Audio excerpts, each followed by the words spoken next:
Okay, all right.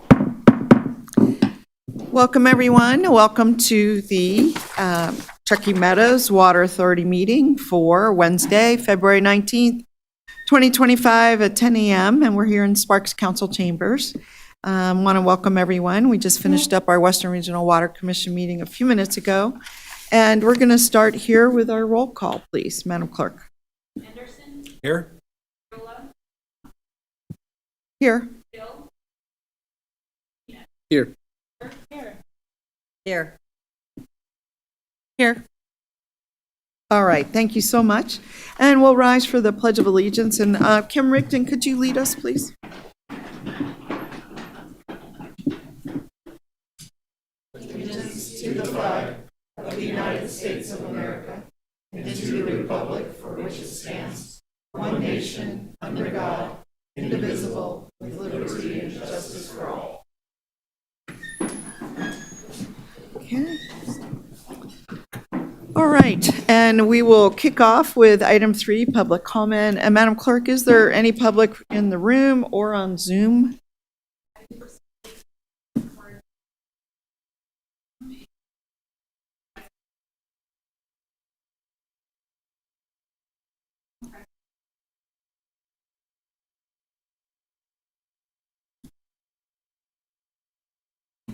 Okay, and can we confirm they can hear us in the room?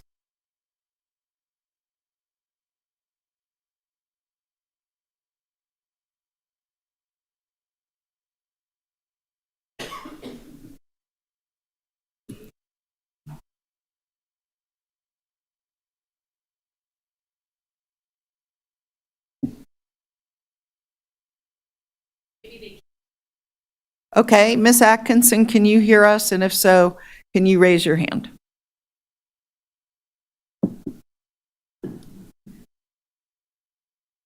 And also, if anyone would like to give public comment on Zoom, if you'll raise your hand.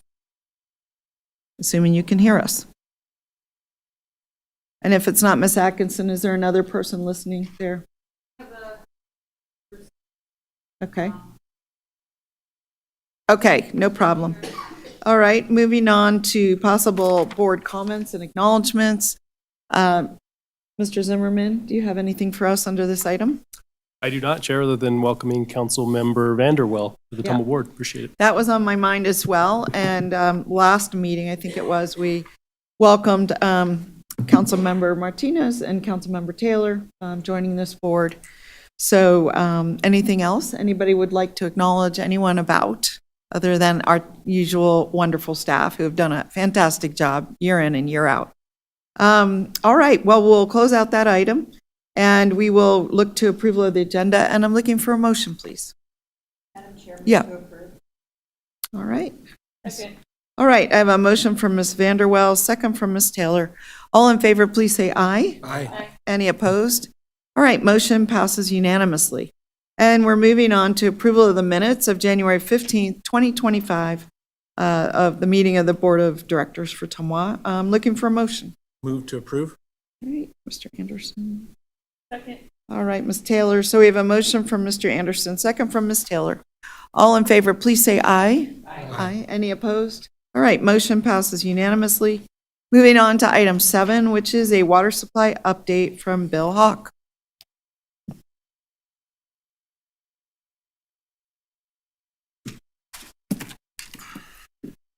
Morning. Hi. Bill Houck for the record, a brief water supply update. The month of February has been really great for our water supply. This is a picture I took of Donner Lake Dam yesterday. A substantial amount of snow on the ground, which is good to see. As of yesterday morning, we were 100% of median in the Lake Tahoe Basin. And you guys have all seen this graph before. I don't need to explain it. So you can see on the black line that just over the last 2 weeks, a tremendous amount of water was added to the snowpack basin-wide. So there's 11 sites within the Lake Tahoe Basin, and the weighted average of those goes into factoring in this number. So overall, about 10 inches of water was added to the snowpack since February 3rd. At some of the upper elevation sites like Mount Rose and Independence Lake at 8,400 feet, over 15 inches of water was added to the snowpack. So really substantial storm. upstream reservoir storage is in better shape than it was when I was here last time, because a lot of that precipitation goes directly to the reservoirs. Lake Tahoe this morning is 72% of capacity. Stampede is 74% of capacity. And all the other reservoirs are about where they typically are this time of year. But the take-home story here is 70% of capacity system-wide. It's a really good spot to be in even before the runoff starts. This is a runoff projection produced by the NRCS. And caveat with this is this was produced on February 6th. So this is before that last storm, series of storms we saw last weekend, which was really substantial. So, but based on that number, they were still projecting 103% of normal runoff into Lake Tahoe and the Truckee River Fairhead. So those numbers are only going to improve. This is a projection for the rise of Lake Tahoe from now through the end of the year. Chances are really good it's going to be within a half a foot of completely full. So a really, really good place to be once again with Lake Tahoe. Same with Truckee River flows at the California-Nevada state line. Really productive runoff. And again, I think these numbers are a little on the conservative side. So I think the runoff could be substantially more than this is showing in yellow. But long story short, normal river flows for the rest of this year. All of the upstream reservoirs will be in really good shape heading into the summer months. Lake Tahoe, I wouldn't be surprised to see it, 4 or 5 inches from maximum capacity. The only one that won't be completely full is probably Stampede. All the other reservoirs in the system will be completely full heading into the summer months. So a really good place to be. As far as the drought, I know there's still talk about the drought here in northern Nevada. Where we are situated, we're really in the area where there's none to abnormally dry. Now, the farther east you go and southeast, you can see all that red and orange down there, and then the deep red near Las Vegas. Now, that's on the Colorado system, and although they did see their first measurable rainfall in over half a year down there last weekend, things are still really dry. Now, this map was as of last Thursday. This should be updated again this Thursday. Should look a little bit better, but it's still really dry down there. But up here, we're not doing too bad. Over the next 10 days, looks like this weekend, things are really going to warm up. They're saying mid-60s, real sunny, so some of that snowpack will probably might come ripping off a little bit, but looks like the gates are open early in March. So I don't take too much stock in these, longer range forecasts, but nothing over the next 6-7 days, and with the potential for early March, more storms squeaking through. So long story short, reservoir storage is in good shape right now. The projections for runoff is looking really good. Lake Tahoe still has an outside chance of completely filling, and that means normal river flows for the rest of this year, probably well into 2026, regardless of what happens from here on out. So normal operations for TMWA. And that'll take questions. All right, thank you, Mr. Hoke. Questions from the board? I know we have some new members. We see this every month, so we can track where we are. Could you go back to that very first slide? I think it'd be good just to elaborate on it for our newer members, especially the one before this, I think it was. Sure. Yes, so this shows snowpack on April 1st in the Lake Tahoe Basin over the last 40 years. And April 1st is typically the time of year when the snowpack is the most ripest. It's just ready to begin running off. So the yellow just shows where we are as of yesterday compared to the April 1st median over the last 40 years. And I was thinking of the one that it was either before or after this one. I think it was, there it is. So could you explain this one a little bit? Because I think this sort of tells a story. Sure. So the black line is water content in the snowpack from October 1st through yesterday. The green line is median over the last 30 years. That is, and you can see we're right on track, right on the green line. That is the 30-year median for that day. Okay. The bottom line minimum, that is, if you were to look over that 30 years, what was the minimum water content in the snowpack? That's the bottom line. And the upper line is maximum snow water content on that day over the last 30 years. And interestingly enough, that maximum line is just a combination of 2 years. It's 2023 and 1983. So 2023 was the largest April 1st snowpack on record, but 1983 was the largest May 1st snowpack on record. And then you mentioned October 1. Could you just explain the uniqueness of that date? Yeah, in hydrologic terms, October 1st is the start of the water year. It's not the calendar year. We go by water years. So, Okay, and one more question.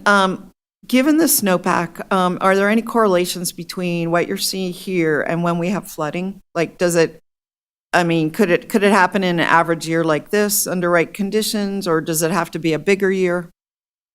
you know, localized stream flows really did pick up, the last 2 storms we had. But as far as flooding on the main stem, I really think there has to be a substantial snowpack in the upper watershed, and we're only about average right now, and I think the bulk of that is in the upper elevation sites, maybe not so much in the lower mid elevation sites. So I would really say there's a really, I don't want to say there's no chance, but as far as the rest of this year is concerned, I guess I'll go out and say, we're kind of maybe at a little Unlikely? Yeah, That's unlikely. what you're saying? So. And because the flooding comes because we have warm rain on snow events, is that Top of a lot of snowpack. on top of a lot of We just snowpack? don't have that at the mid and lower elevations right now. Yeah, good. All right. Any questions on what we're seeing or what the future holds? Because he's a magical wizard and he tells us what's happening in the future, like several months out. Any questions? Okay. Thank you. All right, thank you so much. All right, we're moving on to item 8, which is discussion of possible action and direction to staff regarding the 2025 legislative activities, current bills, and TMWA recommended positions on legislative proposals. And for those of you who were at the Western Regional Water Commission meeting, the legislative committee meets and we make recommendations to the board as a whole on positions, and so you're going to hear that today. All right, Mr. Newbell. Good morning, everybody. Dan Newbell, staff attorney at TMWA, for the record. Here with our government affairs consultant, Leo Drozdoff. The legislative session began on February 3rd. Since then, approximately 440 bill text has been released, text for bills. We are tracking of those bills, 67 of them currently on our most up-to-date list. There are a number of BDRs that still remain, which will turn into bills, some of them, in the near future. We expect that there will be another probably 400 bills or so, at least, that are introduced in the upcoming weeks. Of those BDRs, we're currently tracking 87 of them, but we'll read through the text for every bill that comes out. On February 7th, staff met with the legislative subcommittee where we went over certain bills of interest. And as a result of that meeting, there was a motion to support AB 104 by the legislative subcommittee. So Leo is going to run over what that bill contains and give an overview of it, and hopefully get a motion from this board to support AB 104 as well. And Mr. Drozdoff, before you launch in, since we have 3 newer members, 1 today, 2 last month, if you could just introduce yourself by way of your background first and then tell us about the bills. Okay, sure. Thank you, Chair Dewar. My name is Leo Drozdoff. I am, as Dan said, a government affairs consultant to TMWA. I've been assisting TMWA since 2019 on a variety of projects, not resource related as well as government affairs related. In a previous life, I had a state career that ended in 2016. I was a member of Brian Sandoval's cabinet running the Department of Conservation and Natural Resources. And prior to that, I was the administrator of the Division of Environmental Protection. I actually worked with Chair Doer in that department in the 90s. So it's a real pleasure. I've enjoyed a productive working relationship with TMWA for 30 plus years, and it's my pleasure to serve in this capacity now. All right, great, thank you. So AB 104's story actually starts 2 years ago during the legislative session. There was a bill that was advanced to purchase water rights and retire water rights in basins across the state that were over appropriated and or over pumped. That bill actually did not come out of the session. It did not pass. But subsequent to that, there was a fair amount of money, as you may recall, that came available from the federal government through a variety of programs, and the state of Nevada accepted money from the federal government as part of some of the ARPA work, and to do essentially what that bill sought to do, which was take care of impacted water throughout the state. So a program was set up, and actually dollars were assigned, and that work continues. So the point of AB 104 is to try to standardize some of the actions that were taken by the state of Nevada subsequent from last session. And so the bulk of the bill is essentially that. It sets up a program. It tasks the department to put together a set of regulations. But in addition to that, there are some things in the bill that are important to the Truckee Meadows. Specifically, Section 19 of the bill is a legislative declaration that states that the legislature supports, among other things, direct potable reuse. That's very important to us. It's a statewide bill. There's also items in here about supporting return flow credits. That's very important to Southern Nevada. But the ability to support direct potable reuse in the Truckee Meadows, given our work on indirect potable reuse previously, is a big deal. Similarly, in Section 20 of the bill, there's an element that allows for the State Environmental Commission to establish water quality standard waivers. This would add to for discharge permits that are expired. This would be a big deal, or at least another tool that the State of Nevada Division of Environmental Protection could use as it looks at the Truckee Meadows Water Reclamation Facility as well. That permit happens to be expired, and so this isn't needed per se, but it would be a tool that the state can use as it works with the cities of Reno and Sparks. Not necessarily a TMWA issue per se, but given many members of the board are representing Reno and Sparks, it's something worth noting. And so, as Dan said, we brought this to the legislative subcommittee and got their approval. It's an item that we've worked on indirectly and directly over the course of over a year. The bill does have a fiscal note, so if the board approves us supporting the bill, what will likely happen is I don't anticipate there's going to be any negative testimony, but because the bill has a fiscal note, it will be referred to a money committee, and it will slow that process. So the bill will still have a number of hearings that it would need to go through in order for it to actually pass. But the question on the table for today is to testify in support of it on Monday. So do you want us to take action on each one? Is that probably so? The requested action is just for the board to support AB 104. Right, And then from there, we'll take action to okay. effectuate Any that. questions on this bill or why we may have supported it in the committee? Yes, Ms. Taylor? Thank you, Madam Chair. What is the fiscal note?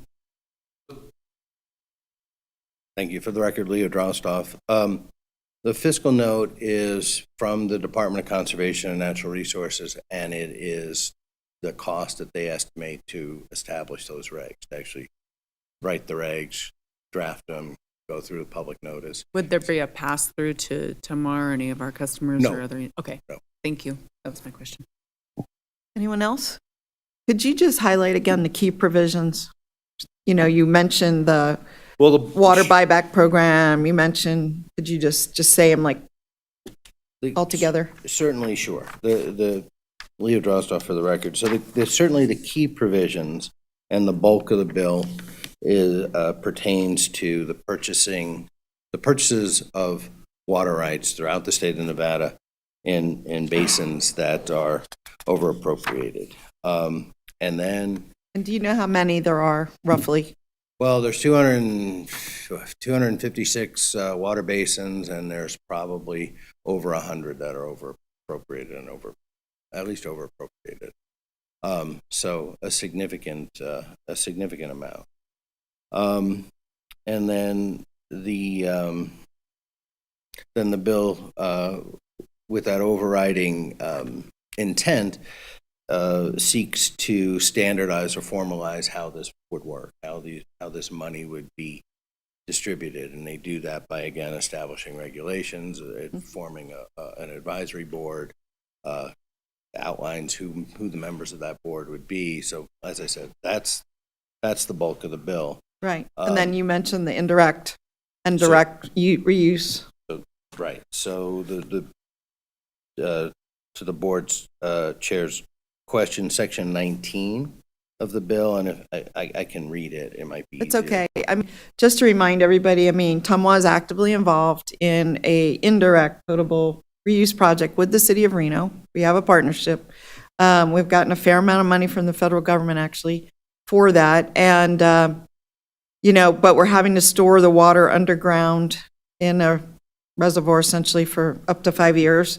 And that's not a requirement. Like some of you are going to go on the tour to see the facilities in Orange County, and you'll find out that they don't do that. They don't store it underground. They just treat it and then use it. So there's not this sort of delay.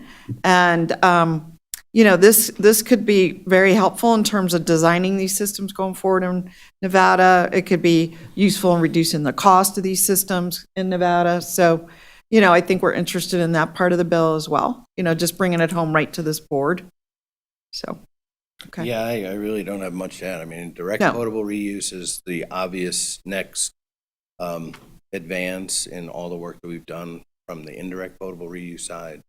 It arguably is a much cleaner way to go, but we've done a lot of work along with the cities and the county to advance this work on the indirect side, and this is a natural progression. And certainly having the legislature declaring that it's important is, Means that certainly DEP helpful. might change the rules, That's right.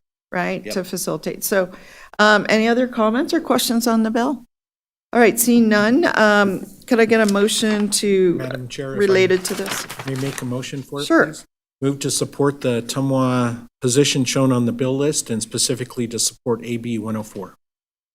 All right, all right, thank you. So I have a motion from Mr. Anderson, second from Mr. Martinez. Any comments? All in favor, please say aye. Aye. Any opposed? Motion passes unanimously. All right. Did you have another bill for us to discuss? Nope, that's the only one today. Okay, all right. Well, good luck. Yes. Oh. Okay, good to know. Welcome, Ms. Hill. So you're concluded with this part of the presentation, so thank you very much. Good luck at the legislature. Do you expect any hearings soon on this bill?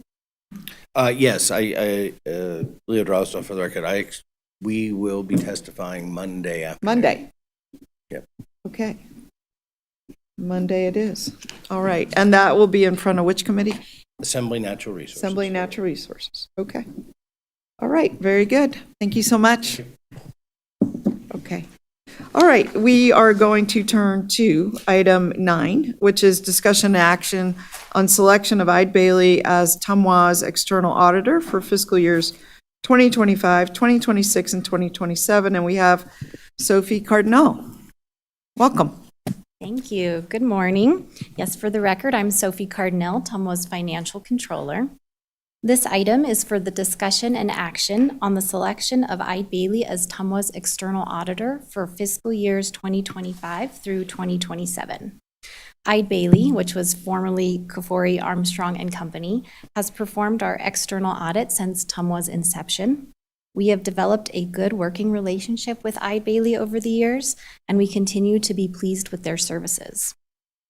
So with that, the finance team and I recommend that the board appoint Eide Bailey as TMWA's external auditor for the next 3-year period. And that's it, short and to the point. Yes, you are. Well, fantastic. And we've been satisfied, obviously, you wouldn't be making this recommendation if we weren't happy with their work. Yeah, okay, so comments, questions from the board? Yeah, Ms. Taylor. Thank you. I was curious what the actual number is that we're approving. Is it the 72,000, 75,000, 78,000, or is it the 128, 133, or is it an up to amount? That's a great question. The recommended motion is actually just to select Eide Bailey as our auditor. It doesn't really specify the dollar amount, but within their proposal, let me get to the page. Our total fees come to the $128,100, but that's because it also includes costs for single audit, should we have one, and then for our 2 OPEB trusts for retiree benefits, and then, of course, technology fee and a small fee for Form 990 and our 1099s. So the audit cost itself, just for TMWA's external audit, is the $72,000, but we engage them for other services as well throughout the years. Okay. And then my other question to that is on other boards that I've sat on, there's some school of thought of changing your audit team just to get a new set of eyes looking at that. And I understand that there's also a benefit to having a good working relationship. So are other people on the team at Eide Bailey looking at this to make sure that we have a fresh set of eyes? Yeah, I appreciate that question. So while there are no purchasing requirements that demand that we go out every now and then for a request for proposal, we actually did go out in 2019, I believe, to see what other firms were out there. And at the time, we found that Eide Bailey was still the best choice for us. Okay. But that being said, we do periodically switch audit partners within the firm. So the audit partner that we have now, she's only 2 years in. Oh, okay. So we have kind of cycled through every so often. Great. This seemed expensive to me, so I checked because we do the same thing in the city of Reno, and I think it's pretty comparable to what other people are paying. But I thought, why don't we just get another person here to do it? But this seems pretty specialized. So thank you, Madam Chair. Yeah, I like your question a lot because it's come up periodically at TMWA that we like to go out and request proposals every 4 to 5 years for various services. We did it for our legal services, Ms. Taylor, and we ended up changing. We had all of the attorneys present, and we selected a different attorney from the one that had been serving. So this is something I feel very strongly about. And you said we did it 6 years ago now. So I think we're probably due for next time to put that into your work program and consider getting proposals, doing another thing and having the board potentially interview them. I really think it's a best practice myself. And there may be other standing consultants, that we should do the same. So just take a look at that, Mr. Zimmerman. Continue to look at that. Okay, and that said, I'm looking for a motion regarding Eide Bailey. Madam Chair, I'll make a motion to select Eide Bailey as the most external auditor for fiscal years 25, 26, 27. Okay, a second. All right. Okay, we have a motion from Ms. Taylor and a second from Ms. Vanderwall. All in favor, please say aye. Aye. Any opposed? And Ms. Hill, I don't know if you can hear us and if you wanted to register a vote. I can hear you. I just don't know if I'm allowed to register a vote because if the credentials were published in time, but I am just minutes away from City Hall, so I'll be in person to register a vote on other items. Okay, can you?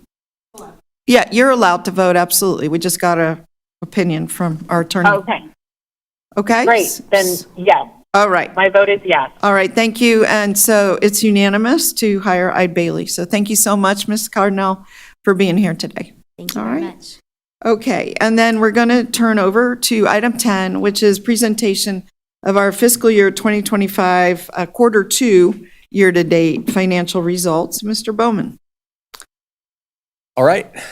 Good morning, board. Matt Bowman, Tumwa CFO for the record. So this is a quarterly financial update, and it's a non-action item. So for our new board members, what this is, every quarter we'll come and present actual financial results for the prior quarter year to date. It usually happens in the second month following the quarter ended. So that means this presentation is for July 2024 through December 2024. That's the first 2 quarters of our fiscal year. It's pretty high level, and the way I go through this is just following along in the staff report, which you should have in front of you. So to start, no big surprises through 2 quarters of the fiscal year, which is great. That's what we always want. We're in line with our budget, and water sales are very close to budget as well. Those are things that we look at. So I'll flip to the second page of the report, which is operating revenues. In this section, this is our water sales, our hydroelectric sales, and then our other operating sales. And you can see the majority of that is water sales. I'm looking at the total of $78.9 million. And then of that, 74.3 is water sales. So that's the big hitter, and you can see we're within 1% of budget. So that's good. Helps us plan when we hit those numbers. And that's really due, a lot of that's dependent on weather. So if we have kind of a normal weather year and people are irrigating as we expect through the summer and the fall, then we'll usually be on track with our budget for water sales. So makes it easy for the finance folks to plan. The other variance I want to call out here is a positive variance. That's hydroelectric sales. That's the second line. You can see we're $750,000 over budget, higher than budget. That's good. And that was a result of good river flows. And so we had a project coming up, and so we pushed that project to the next year because it could be pushed, and we wanted to take advantage of good river flows, and so we generated hydro revenue. So that's our operating revenue. Madam Chair? Yeah, may I- please. Yeah. Just for the benefit of our new members, because the board has changed so much recently, could you maybe spend just a moment explaining the hydroelectric sales and that impact that we're seeing? I'm glad you said that. If you didn't, I was going to say the same. Oh, sorry. Yeah, no, good. Yeah, Appreciate it. thank you, Member Anderson, because that's a good question. So we have 3 hydroelectric power facilities along the Truckee River, and we have a power purchase agreement with Sierra Pacific and NV Energy to sell the output of those facilities. And so we basically send them an invoice each month, and they pay us for the output. So one common misunderstanding is that power is used by TMWA. It is not. It's sent to NV Energy onto the grid, and then they pay us. So we're a power generator in that respect. And those power purchase agreements have been in place for close to 20 years. They do expire in 2028 and 2029. And we're looking at negotiating a new power purchase agreement currently, so that's underway, and that's a little ways out. But those facilities have been in operation for a very long time, and when we can run them efficiently, then they're definitely a benefit to ratepayers. And a question for you too on that. Since this is hydropower, is it considered part of any NV Energy sustainability? They have certain requirements, I think, to have sustainable energy. Is it considered? I would assume it is. To be honest, I don't know how they count it on their side, but it has to be, because it is. It's truly renewable energy. We divert water off the river, run it through the turbine, put it back in the river. Yeah. And Madam Chair, NV Energy does, the contract includes their portfolio energy credits, so they That's get what I those as thought. part. So this helps them. Yeah. And that also means they're going to want to continue buying this to help meet their goals for renewable energy, I'd imagine. Yeah. And one more question I know is a little off topic, but when we renegotiate, since you brought it up, is there actually negotiation, or do they just say what they're going to pay us, or do we get to, negotiate? Yeah, we get to go out to market, and in fact, we have, and so that's in process right now, and it's not just NV Energy. There could be other buyers as well, and there are. And So we'd that's go something out to that- market, and other utilities could bid on it, Mhm. and we could choose who we want to sell it to, Yes, based on maybe the price and maybe the term of the contract. exactly. Okay, good. All right, Yep. back to the, Yeah.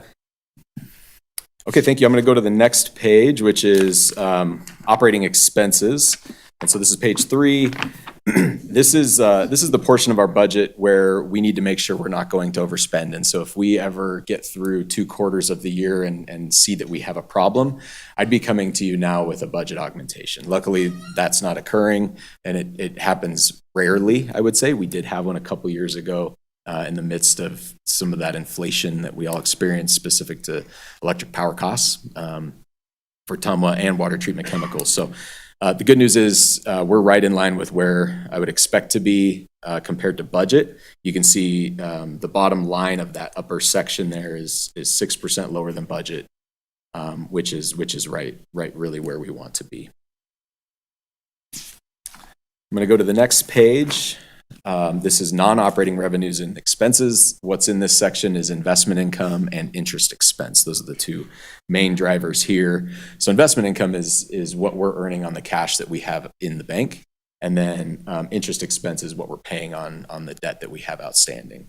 I'll note that for our interest expense, few years ago, we refinanced our last variable rate debt. And so we now are 100% fixed rate debt, which makes it easy to plan for interest expense. We're not subject to fluctuations in any market interest rates on the debt side. We get to take advantage of that on the investment earnings side. And so that's what's going on in this section. And investment earnings a little bit higher than budget. Rates have stayed a little bit higher. And as rates are starting to drop, we are strategically starting to lock in those investments longer term because our expectation and our financial advisors' expectations is that rates will drop over the next couple of years, and so we're starting to now lock in longer-term investments with our cash as they come to maturity. And the last section of the income statement, as we call it, is capital contributions. So this is the biggest drivers in here are connection fees. So this is for new developments when they're coming in and paying for will serves, paying for their actual connection fees to connect to the system. We also have grants in this section as well. And the takeaway in here is that connection fees are actually pretty close to budget. And so that's, that's hard to predict because it depends on the pace and the volume of projects going on in the area, but pretty close to budget. And then, and I do want to point out grants, which is the top line. We're lower than budget there. There's no loss of grants revenue. It's timing related. So any of the grants that we budgeted for, we still expect to receive. And I know that's a hot topic. Chair Dewar, you mentioned we received federal money for American Flat, and we've received indication of award. We're working through the application process for that money. Okay. Indications are that we still have it. So we're optimistic and that we will get it, but we are working through the application process, and we'll see where that goes. so that's tough. I recall that we got 30 million, I want to say, from one source, Yep. which was split, I think 10 million to TMWA and 20 million to Reno, Yes. I think. And then there was another grant as well prior.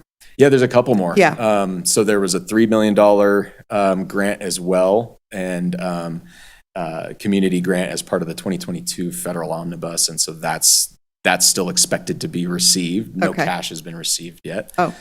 And we also receive an estimated amount of principal forgiveness through SRF for $6 million related to PFAS treatment at that facility. We don't expect that to be in jeopardy either. That's also going to be split 70-30 between TMWA and Reno. And then we also received a smaller amount of loan incentive from SRF because we're paying for the balance of that project through 1% traditional SRF loan. And we have $150,000 of loan incentive that'll effectively And wasn't be a there grant. something from, I don't know, was it transportation? Was it the 3 million? Who was that from? Yeah, so that was actually from the EPA. Okay, EPA. Yeah. Sorry. Yep. And then the other one was from, I think, Bureau of Rec? Bureau of Rec. Okay, Yeah, the 30 Title- million. Title 16. yeah. Okay. Okay, but we don't show those even as budgeted, do we? Because, There's portions of them in that 1.5 million because Okay. as we're hopeful we may still receive this award in this fiscal year. okay, And then we would go back to when money was expended. But if that pushes, it's just timing and it's not really impactful to us financially as long as we don't lose it, which we don't expect to. But so there's a portion of that. It's based on expenditures and then the timing of when we receive that award for accounting purposes. That's how we recognize it. gotcha. And then more on this? Yep. So that's it on the capital contribution side. The last page in the staff report, we look at our capital spending because what I went through is really what I call our income statement. In governmental accounting, it's not called the income statement, but it's just easier to say. And Before we leave the capital contributions, could you just mention, I know you said it, but you said it quick, the developer infrastructure contributions and the will serve, what the difference is and what they are? Yeah, so maybe I'll just kind of quickly walk through these. I think line it would be items. good. Yeah, so I talked about grants, water resource sustainability program that used to be referred to as our water meter retrofit program, and it's effectively a connection fee, but it goes to fund any sort of sustainability project. A portion of that will go to American Flat as well. The next line is developer infrastructure contributions. That is a non-cash item, so that's important to point out. And what that is when a developer builds a facility for a new development and then they dedicate that to TMWA. We recognize that dedication here in the income statement, and then the asset goes on our balance sheet. And then we're depreciating that, maintaining it as we go. But this is a non-cash item for developer dedicated assets. Will serve contributions, the next line down, developer will serve contributions. Those are our Rule 7 water rights. When a development comes in and they need water, we issue them a will serve, and that's that line item. A big portion of that, you can see a big variance there, and I didn't touch on that. It's in the narrative, but we recognized related to the effluent pipeline to try get a resource exchange agreement where we actually received cash back in 2021, but we had to hold that as a liability until effluent was actually sent out to TriGid, which occurred in July. And so in the first quarter, we recognized the revenue. So that big variance, and that was $9 million.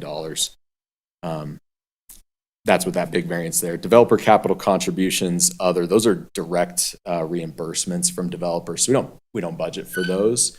It's effectively a connection fee.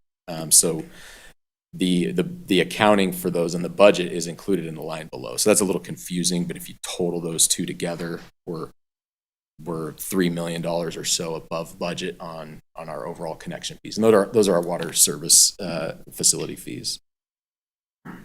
And then contributions from other governments, that last line, the big items in there is related to American Flat because of the structure of how we're doing that, partnering with City of Reno.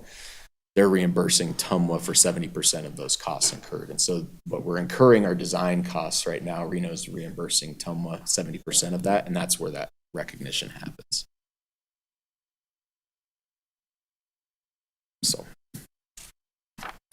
and then on the last page, capital spending, I highlight the top 3 projects where we've spent money during the first 2 quarters, so you can see those there. And then our cash position is solid, $188.7 million, about $1 million higher than at the beginning of the fiscal year. So again, non-action item. I'll come to you with this every quarter as an update, and happy to answer any questions. Okay, really good. I'm sure the board has a few questions. Anyone? Okay, not really seeing any questions. I guess we asked them during their presentation. Perfect. Which I actually like. So thank you for the update. Any parting words on this, or Mr. Zimmerman? And on this, okay. Bottom line, you said we have 188 million in the bank, is what I heard, and we're in good financial shape. And I just want to, for the benefit of the newer board members, TMWA does an excellent job of predicting to the best they can our revenues and our expenses. When things are sort of going upside down, it's a drought, it's a flood year, we're not selling as much, we're selling more than expected, then we get to make adjustments throughout the year. And we could change our budget, we could adjust our rates as needed. We have that ability, which really very few governments have, that we all serve on. We just have to pretty much suck it up if things are going sideways.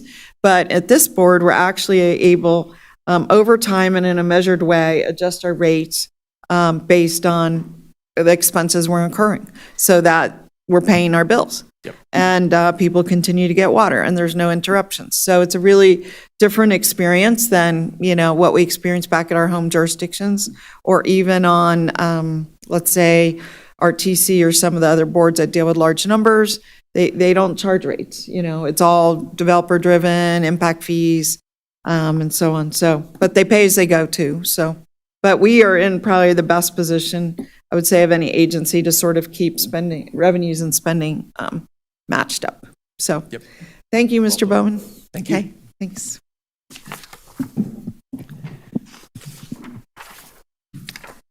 Okay. All right, we are now going to have item 11, I believe we are up to, and it's presentation regarding TMWA Public Fire Hydrant Maintenance Program, and that's Dave Mothershed and Ryan Dixon. And Chair Dwarf, if I may just add a few comments Yeah, please give us an intro. to introduce this topic. So Andy Gebhardt and I have been talking about bringing this to the board for quite some time. We've heard a lot in the news lately about the LA fires and hydrants. That's not specifically what this presentation was geared for. It was just to bring board members up to date on what TMWA does as far as providing hydrant maintenance to the three entities, and go from there. If you have questions about, certain things related to the LA fires, we talked about that in January as far as the pressure. We can talk about some of that here, depending on the extent of the agenda, and Justina Cavillo can keep us in line there. But really, it's just a showcase what Mr. Mothershed, Mr. Dixon, and their team do day in and day out for this hydrant maintenance of the actual facilities, so the plumbing on these hydrants. Thank you. Good. For the record, Ryan Dixon, Director of Distribution Services. It's a pleasure being here this morning. Appreciate your attention and your time. One thing I wanted to back up just a bit, being in distribution services, we really appreciate your interest in the hydros, and for Matt for highlighting the work that's been done by the generation department. We've really crushed it over the last couple of years, and it's due to their hard work maintaining these facilities, keeping them up and running. We do have a number of big projects that Jason Barnes, our manager over generation and facilities, is looking at for the hydros, and we want to keep those things rolling. I think it's a part of the pride that we feel at TMWA, having those facilities and being able to keep them running. And let me interrupt for just a sec. When you say hydros, Yes, could you say what that is? you bet. So we have, as Matt mentioned, 3 hydroelectric facilities. They're run-of-the-river plants. Each of them produces approximately 2 to 2.5 megawatts. And over the course of the last 2 years, they've brought in roughly $8 million into TMWA. So they are generating revenue, and we're excited about the future of those. So when you say hydros, you mean the hydroelectric plants? Facilities. Right, That's okay. correct. That's correct. And it includes all the facilities from the intakes to the systems that bring the water to the power plants themselves. And then just in case, we may not see those, but usually TMWA has a get-together in the summer, and often it's held at one of the hydro plants. Yeah, the Verdi hydroelectric plant. And I is think where you sometimes offer tours. We do. yeah. We do. Yeah. Okay. So we're, Bill Hauk's been terrific in forecasting for us, and that was one of the reasons we put off some of the maintenance that we had was, he told us this was going to be a year where we could continue to generate at a high level, and that has in fact occurred, and so. So instead of taking things offline, That's correct. you're sort of making hay while the sun shines, so to speak. So you're making Making power. hay while it rains. What's that? Making hay while it rains. Making hay while it rains. Good. That's right. Okay. Yeah. No. Thank you for Rather your than question. doing maintenance. That's correct. Gotcha. So we'll be keeping our finger on the pulse this year as well. We would like to get some maintenance done, but at the same time, when we can generate, we want to take advantage of it. Okay, thank you. Okay, Appreciate thanks. those questions. So want to jump into hydrant maintenance now at this point. I'm really fortunate to have some of our professionals with us today. Dave Mothershed, who is our supervisor in distribution maintenance. We also brought a light crew along with us. Matt Kramer is a foreman today with us. And we also have Ben Barnard, who is going to help with the presentation as well. So Dave is going to be talking about TMWA system, our distribution system, and how that affects our hydrants and the different types of hydrants that are out there. TMWA didn't always participate in the maintenance of the hydrants. That was left to the cities, Reno, Sparks, and Washoe County as well. And that has changed most recently. There are both public and private hydrants throughout our system. There are roughly 10,000 public hydrants that we service and maintain. Dave is going to talk about the maintenance and replacement of these hydrants. Ben is going to go step through step, and you'll get to see him here in a video in a few minutes, and he'll explain all those maintenance steps through the video. And then Matt Kramer will come up and discuss the different color coding. So as you're going throughout our system and you see a hydrant that's painted one color and another one of another color, you'll have some reason, or you'll have an understanding of why those different colors exist. And then we'll close talking about hydrant repair. Good morning, Dave Mothershed for the record. I'm a distribution maintenance supervisor with TMWA. TMWA has roughly 123 million gallons of treated water storage capacity. Put that in perspective, imagine 34 football fields filled 10 feet deep. We have 118 pump stations that move water within our system. TMWA has just over 2,100 miles of mains and over 10,000 public hydrants. That's about 5 hydrants for every mile.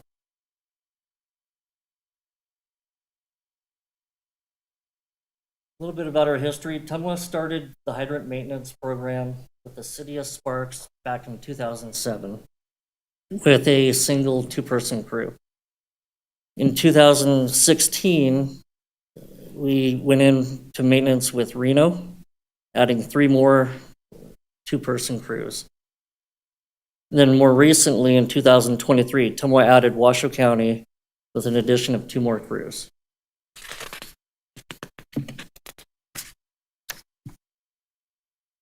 So I mentioned earlier, there are about 10,000 hydrants spread out through Reno, Sparks, and Washoe County.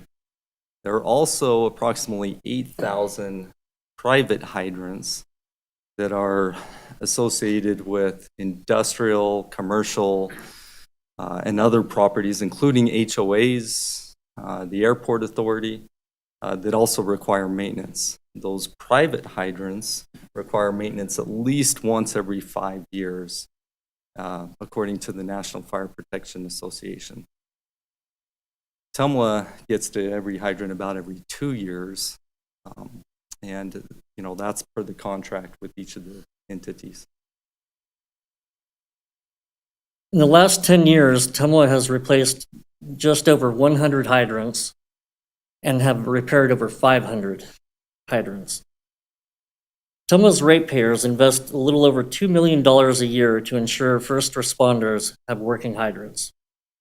With the growth within Truckee Meadows, TMWA now has 8 2-person crews dedicated to our program.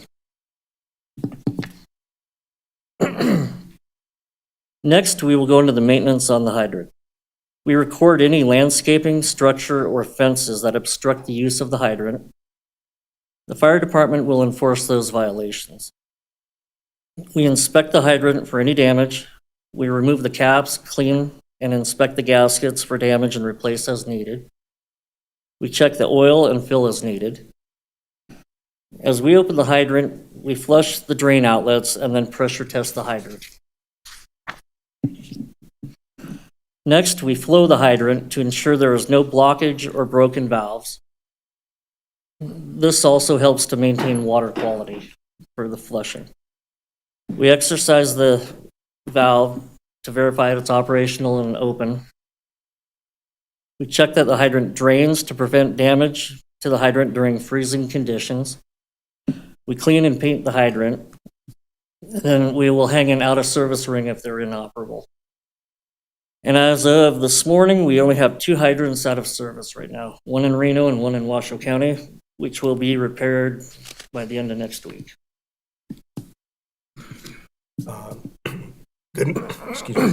Good morning. My name's Ben Barnard, for the record. I'm an apprentice fitter at TMWA. A fun little story. The hydrants you can see on the screen are called a clow, kind of an older version of a hydrant. They have an oil reservoir on the top nut. When I first started here, I removed that nut and operated it up, and the gaskets in it were bad. And as the water pressure built, it just completely covered me in oil. The water went spraying everywhere, and I looked like one of the ducks from the Dawn commercial, just trying to get oil out of me. So our maintenance is a big deal, and it can really provide a lot of stuff for us and keep us clean. In this video, you're going to see the way that we operate it for our maintenance. Here I'm opening up the hydrant. I'm going to check the water pressure to make sure that it is good. I'm going to open the valve to flow the hydrant. There it is flowing. Once we get a good water quality, we shut it off. I'll remove all the caps, clean all of the threads, check the gaskets to make sure that they're good and it is not leaking. Then I'll clean it off. I'll check the oil, make sure that that's full. Then I'll go to paint it. In this video, I'm painting it red. That's for Washoe County or Reno. Once it's done, you just got a new shiny hydrant, and we're on to the next one. Thank you.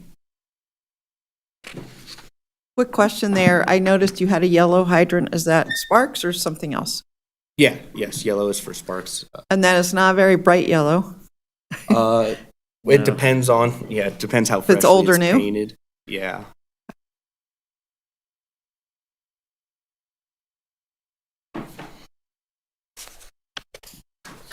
Morning. For the record, Matt Kramer, light foreman. To kind of touch on what you were just asking, driving around, you've probably noticed our hydrants are 2 colors. Red, that's City of Reno and Washoe County, or here in Sparks, they're yellow. You might also notice that we'll paint the tops of them or the caps white. That's just to tell us that the drain's not working, the hydrant's working well. But we have to manually pump those out so they don't freeze. You might also see custom hydrants. Some of the best ones that I've seen so far are Minions, Dalmatians, and Snoopy. We still service those hydrants, but we leave the paint. Thank you, Matt. I've got another question. I noticed, that you let them run to see that they're up to pressure and running, but is there a time that you let them run for? It's until the water quality. We test the water quality as we're doing it, and then once it gets below the limit to ensure the quality clear? is good. Correct. Okay, so how long does that usually take? It depends on the area. Where water's used more, they normally clean up quicker. Dead ends in their system, anything like that, will take a little bit more time. But are you talking 2 minutes, 2 hours, I would say the 10 average. hours? Bad areas can be, half hour, an hour sometimes, depending on the volume that we're flowing. In higher usage areas, they typically clean up quicker. Like 10 minutes or About something? 10 minutes. 10, 15 minutes. Okay. And Chair Dewar, I think that highlights a benefit to TMWA and why we do this. It's free of charge for us to maintain the hydrants to the 3 entities, but we know how to operate the hydrants in a way where we don't negatively impact our system and know how long to flush it and that sort of thing. Right. So that's I the have benefit. heard of other either areas or communities running these hydrants a long time. I mean, like a day, long time. And where would that happen? Have you heard of that too? That's not typical, at least in my experience. Yeah. They could probably speak to it more. That's typically not what I run into.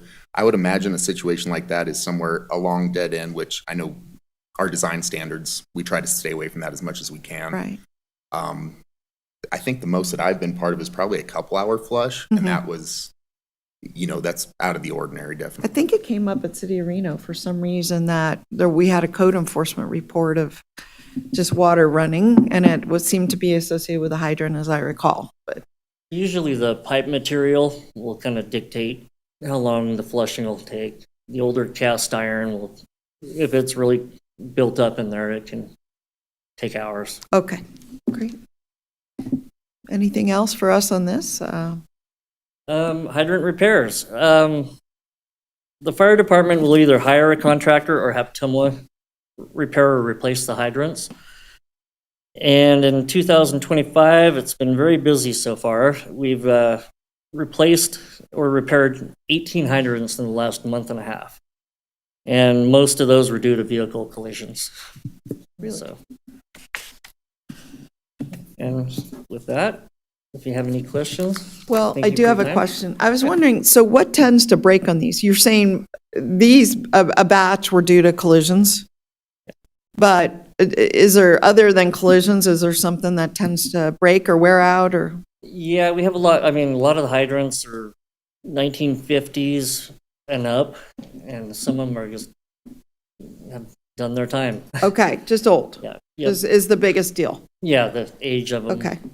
And since we talked about fire right at the beginning, I mean, it's a perennial question. How do we evaluate our readiness to deal with fires? And have we run into situations like they've run in LA where we didn't either have the pressure or access to the water? Have we run out of water in fighting a fire anywhere? So Chair Doran, I think I can have Will Raymond talk to this a little bit, but we've made it through quite a few pretty bad fires. And we've talked in the past about we're investing more in emergency management, making sure we have backup power generation. And then Will Raymond and his team make sure that when we hear about a fire, and usually you don't think of TMWA as the first responders, but we usually know about it or hear about it first, either from the fire agencies or the emergency responders, or we can see our tank levels dropping and we know there's something going on in that system. But as far as operations is concerned, we make sure that wherever that fire is, that those tanks in that zone are as full as we can keep them. And to date, we have not lost pressure in the system from a wildfire. Yeah. And is that what happened in the LA fires? That I kept reading about this, saying that they were either at a certain elevation or they weren't sized to fight a fire of that, or maybe the tanks were undersized. I mean, what was there, like one or two main issues there? So at this time, I don't know the facts on the ground as far as what happened. I can tell you that we'll keep our eye on that. And through the national and the regional water associations, we definitely hear feedback on what happened. And those associations kind of partner together in order to learn from if there were mistakes or if there were issues that were out there. We can learn from those and make sure that we can make sure our system is resilient and redundant as possible. And that's part of it too, is that redundancy. So each pump zone, we want to have multiple sources of water feeding it so that if we lose one source of water, we have another source there. But it's really that backup generation, the emergency management. So one more question on this. So there's obviously hydrants that are lower elevation and then there's higher elevation. And it sounds like the higher elevation have these tanks. But what about the lower elevation? Do they have tanks or do they continuously feed from the water system, or how does this work? I can answer that shortly, but I think I'd have Will come up and just talk about that real briefly. But we do have our gravity zone, which is fed by our main large reservoirs. And then most of the zones throughout the system are fed by tanks. And those tanks, the majority of water in them is for fire flow. So the fire code dictates the fire flow requirements in those areas. And then we have the developer pay to build that infrastructure to meet that fire flow. But the fire code is built for municipal fires, so apartment complexes, single-family residences. Not wildland fires. Especially wildland fires that are catastrophic. But I'll turn it over to Will Raymond to give more expert opinion. He will. Hi, Will Raymond for the record. My foot was asleep, so I had a hard time getting down here. I know. So I didn't hear much of what John said because I was navigating. But the question that was posed, especially with the lower elevations versus the higher elevations, that's where the pump system comes in. So you have the gravity feed where the tanks will feed back down. But as the tanks are there for outages to provide water pressure, I don't remember my math, I think it's every 2.31 feet gives you 1 PSI. So the system works that during the evening when electricity is typically the cheapest, we'll turn our pumps on so we fill the tanks, and we have a tank drain system as to when we expect demands to get throughout the day. During as it's draining down, the system pressures and the way engineering designs these subdivisions is it's pressurized through all the booster pump stations that David was talking about earlier. So it's a pressurized system. And then so the lower elevations are capturing that on the pump zone because it's always available to meet customer demands, but also to fill in tanks during high demand situations if you're fighting a fire. And just like John Zimmerman mentioned, sometimes operators will see when there's a main break.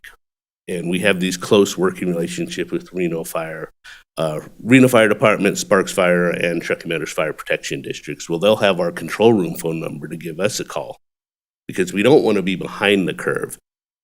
When they're working an active fire, we appreciate the heads up to say, hey, there's a such and such alarm fire here. They're calling another crew. So we're going to flood and feed that area as much volume as possible, just so they get it up front. We don't want to get that phone call when we're saying, hey, we're running out of water.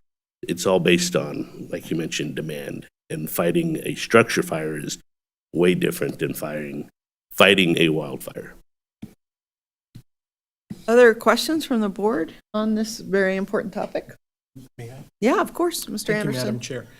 I first off want to say thank you guys very much for the presentation. Thank you for the work that you guys do. I have to admit, I felt kind of crazy that I had been on the board for years and did not realize this was a responsibility of TMWA to actually work with partner agencies to provide the service. I always thought of TMWA providing good tasting, safe drinking water, but I didn't think about the emergency services side of it. And I just want to say thank you. And then likewise, obviously, with all the fires in LA and started getting calls wanting to know about our area. I just want to say from the city of Sparks, thank you so very much. Our folks praise you all for the work that you're doing and the great job that you're doing for our community. I do have a couple of questions. One of them is on the maintenance side. If you could help me understand, at what point does it go from a TMWA maintenance repair to now it's a more serious issue and it becomes a city or county issue? Well, with any repairs, City of Sparks will pay, or City of Reno or Washoe County will pay for the repairs. And we try to rebuild them internally if we can, and then if it's not doable, we will let the entity know and they will deem to replace the hydrant. Then we have a different crew come out and do that work. Okay, great. And then the second one was just placement. And I never thought about that until I saw the one slide where someone, it looked like backed over or drove over a hydrant. It looked like it was on the outside of the curb. Is that the municipality or who? The fire departments Really? choose where those go. And they're roughly every 500 feet. Wow. Hopefully that was a City of Reno photo, not Hey, Sparks. There are quite a few that are just not in the right place.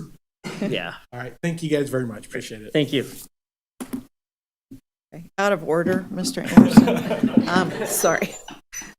I'm slow on my gavel here. Other questions, comments, how this all works? I mean, this isn't something we talk about all the time, but I will say we have had a presentation before on this.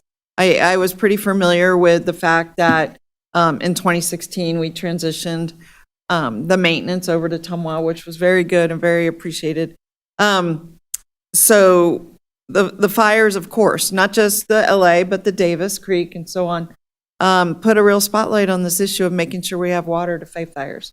And I just, I want to encourage anyone to ask any other questions if you have them. Okay, well, seeing none, thank you so much, all of you, for the presentation. I love meeting some of our field crews who don't get to join us very often, so thank you. Okay, we're going to turn next. We have a public hearing on some rule amendments.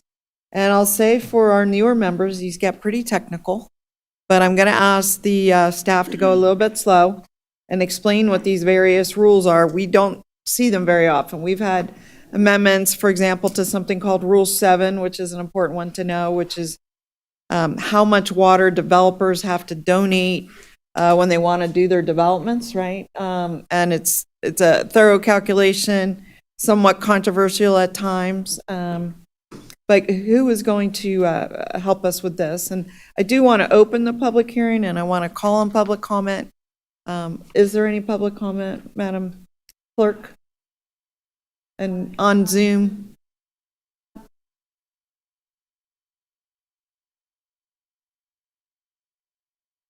Okay, all right. Well, we'll close out public comment at this time. We have one at the end as well. And turning it over to Mr. Newbell to walk us through this. Sure. Good morning again, everybody. Dan Newbell, staff attorney. Staff submits for the board's consideration here for second reading and adoption the attached red line to the staff report to Water Rules 5, 6, 8, and 10. I'll go over an overview of it all. We did especially- last time, but it was very helpful, and they weren't that complicated, but. Yeah, but especially for Yeah. members who weren't here at the last meeting, I'll go through an overview of our process and just generally what these rules entail. The rules apply to water service supplied by TMWA to its customers, and ultimately changes and amendments to those rules require approval by TMWA's board. The proposed changes to the rules are intended to streamline and modernize the rules to deal with new issues that have arisen since the rules were first adopted. On June 20th, 2024, staff presented the board with an informational update that kind of gave a big picture of what the red line would entail without actually providing the red line itself. On October 29th, 2024, TMWA held a public workshop at its corporate office to allow members of the public an opportunity to dialogue with staff regarding the proposed changes. We used a station-by-station method, essentially, to allow the public to participate, where they could go to each station and talk to a subject matter expert that we have in that rule with any questions that we had. Ultimately, 3 members of the public attended that meeting, and so we got to dialogue with them. Nobody submitted any comments related to it or public comments as of the present time regarding the rule changes.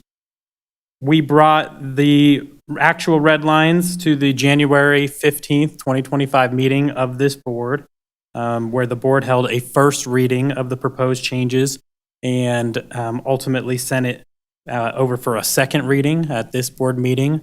There were no specific substantive changes requested. I did go through and made some stylistic changes to the coloring of the rule changes to make it clear what we were striking out and what was being added to those rules. So I guess I'll just go over and give a brief overview of each rule and what they generally apply to. Sure, yeah. So Rule 5 applies primarily to developers of land or builders of projects that require new or modified water system facilities. The rule also specifies the application process and responsibilities of applicants and TMWA for the water system facilities and their associated costs. Rule 6 describes the application process, cost, and installation responsibilities and requirements for installing service and meter facilities for new or modified service. The rule is primarily used by developers of projects who need to connect to TMWA's distribution facilities. Rule 8 describes our procedures for dispute resolution. Disputes under Rule 8 apply in the case of disputes regarding the application of any of these rules. I worked with our outside counsel, Steph Morris, and also board counsel on the proposed changes to essentially streamline the dispute resolution process. And lastly, we have Rule 10, which sets forth the special conditions and programs that apply to water service arising out of the water service area. The rule includes provisions for the Mount Rose Galena Fan Domestic Well Mitigation Program. So that's generally what those 4 rules are about. I think the requested motion will be to ultimately adopt resolution number 331, which follows the staff report and essentially adopts the red lines. But I'm happy to take any questions and dive into red lines as much as anybody would like. Well, my first question is, I just want to confirm that we just need a simple majority. It's a resolution, but I just want to confirm that we, don't have a higher standard because they're rule changes or something. Okay. Right. Yep, and, looking through the process with rule changes, I consulted with former outside counsel for the TMWA board, Mike Pawnee, to talk about the process that he had gone through for those rule changes, and so we followed the previous processes that were laid out Gotcha. by him. Okay. All right. I know, again, that this is pretty darn new for a lot of people, and you weren't even here during, most of you weren't even here during those early workshop last June, I think you mentioned, and then January. I don't mind if you have questions or what this is all about or even wording. We did have you update with using the colors, very helpful. So it's a lot easier to read. Some of the things we weren't sure about were that whole sections were being taken out and moved, and you never know, well, is that new language or just moved language? They all look the same in these kind of strike through, underline. So that we went over some of that, what was new versus what was just moved in the document. So I'm just giving a minute for everyone. Oh, yeah, thank you, Ms. Taylor. Thank you, Madam Chair. Again, new. In the background, it says that 3 members of the public attended the workshop. Is that the extent of the feedback we got from the public on these? Or did we get other things from the AGCs and the bands and stuff? Because what I'm trying to prevent is people calling and saying, we had no idea about this. So. Right. Yeah, that is the extent of the feedback we received. We emailed with the several builders associations just to specifically let them know that this meeting was taking place. We had a section of our website just devoted to the rule changes, providing a red line for everyone to look at. And even from the 3 members that attended the meeting that we had, there wasn't any real substantive feedback, I'd say, about it. It was more a learning process, and they wanted to just kind of talk and figure out more about how the rules are implemented and what the changes look like.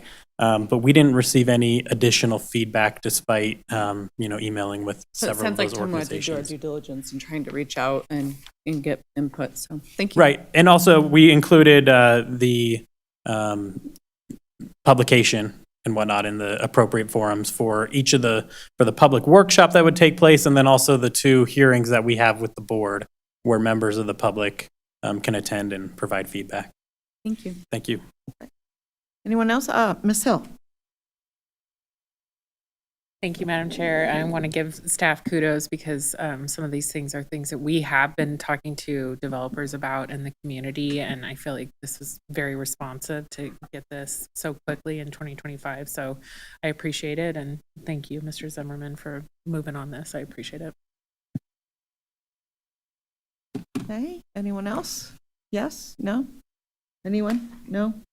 All right, so at this point, given that, I'm looking for, I believe, a motion, and the motion should be in your backup, just to make sure. I don't know if you need us to touch each rule. I assume you do.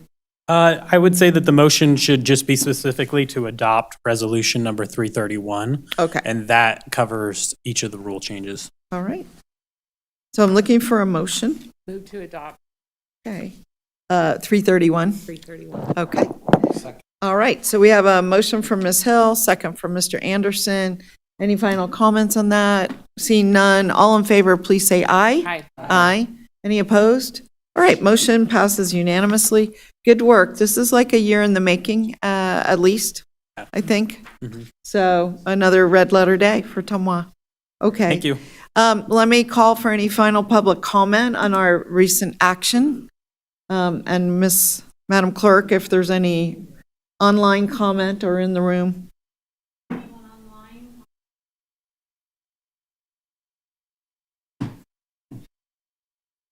Okay.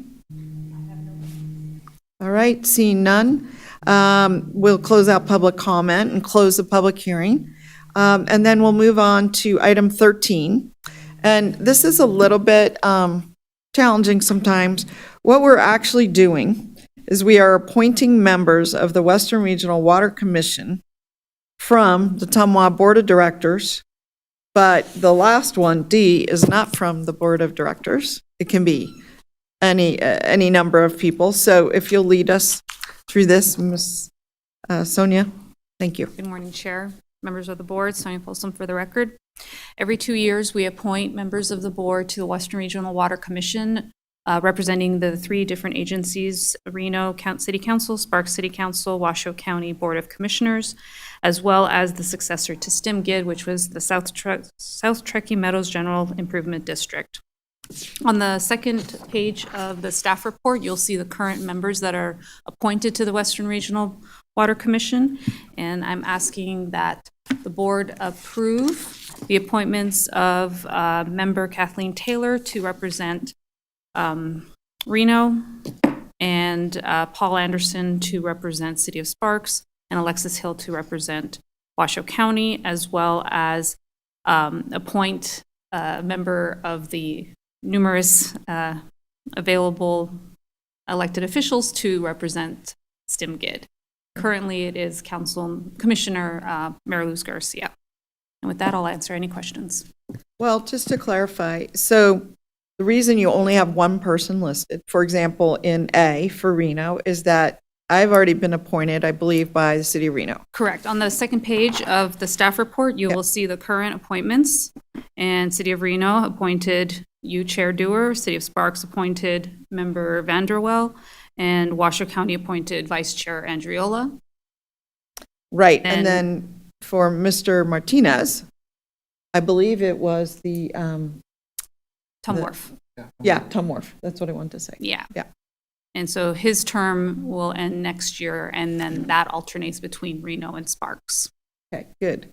And then, so that only leaves from the board of the 3, Reno, just using it as an example, Ms. Taylor is the only one who's not currently appointed. So She is appointed. what I mean is, in this, Yes, she is. We appointed her last month to fill. fill the term, but let me just rephrase. So Oh. this is a fresh appointment. Yes. Mhm. And myself and Mr. Martinez are already appointed and within our terms.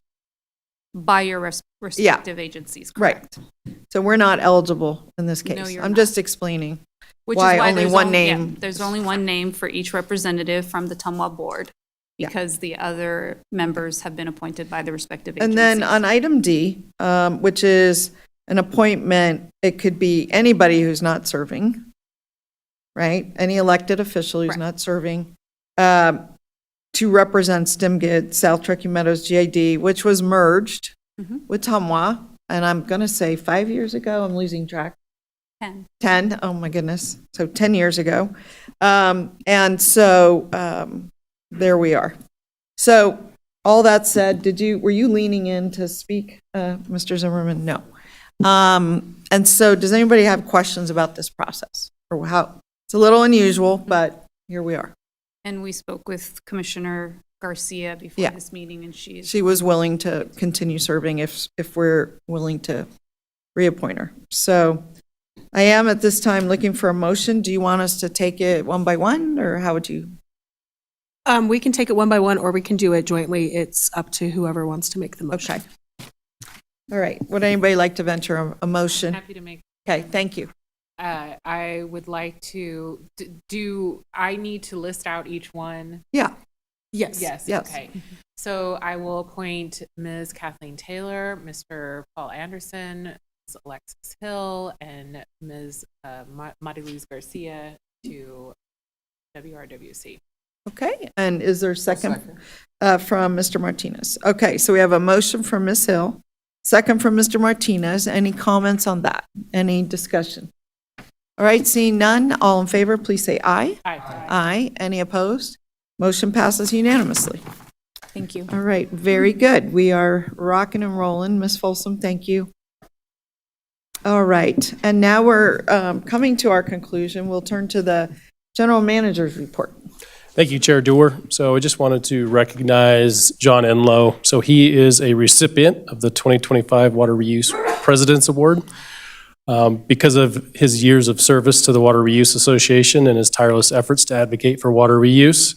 This was a panel of judges that moved his nomination in the President's Award category. So he'll be in Tampa. I think a few of you are joining for the Water Reuse Association Conference, and he'll be recognized there. So I just wanted to recognize him here and give him a shout out. Wow. He's done a lot.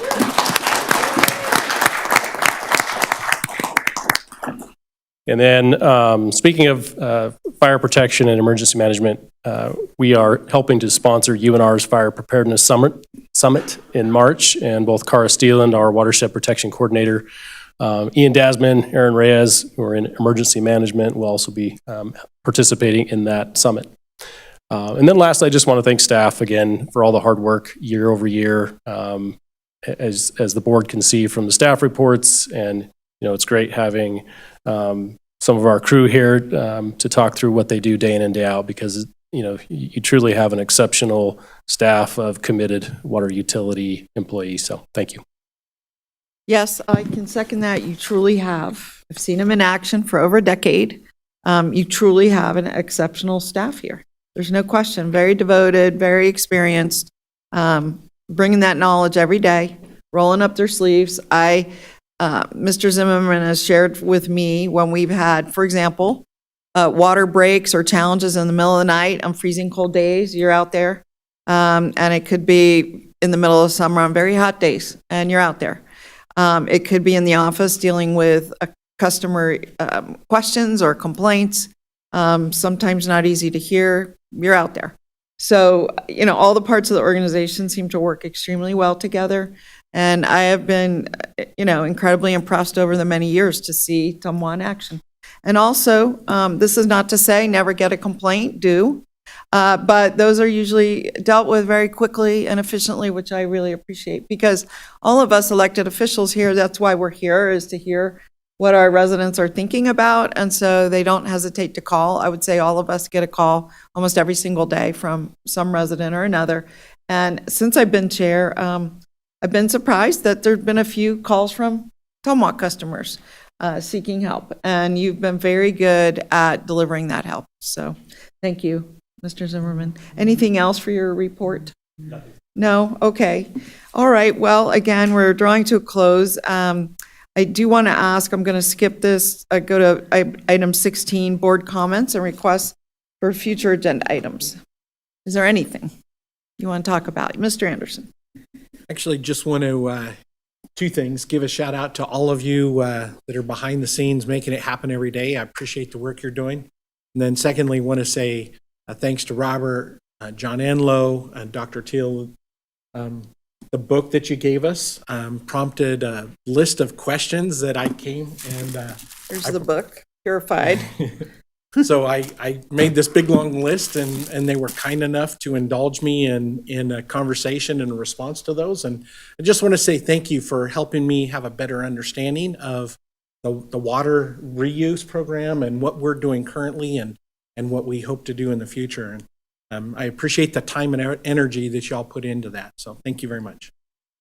Very well said. And I guess I also want to say that, it's a real privilege to work with this agency. It really is. And water is essential to life. It's incredibly meaningful. And for our newer board members, something I did starting 10 years ago and that you may want to do yourself is for quite a number of years before every board meeting, I actually met with the staff and asked them about the agenda items and increased my education and knowledge. So I'd come to the meeting more prepared and more knowledgeable.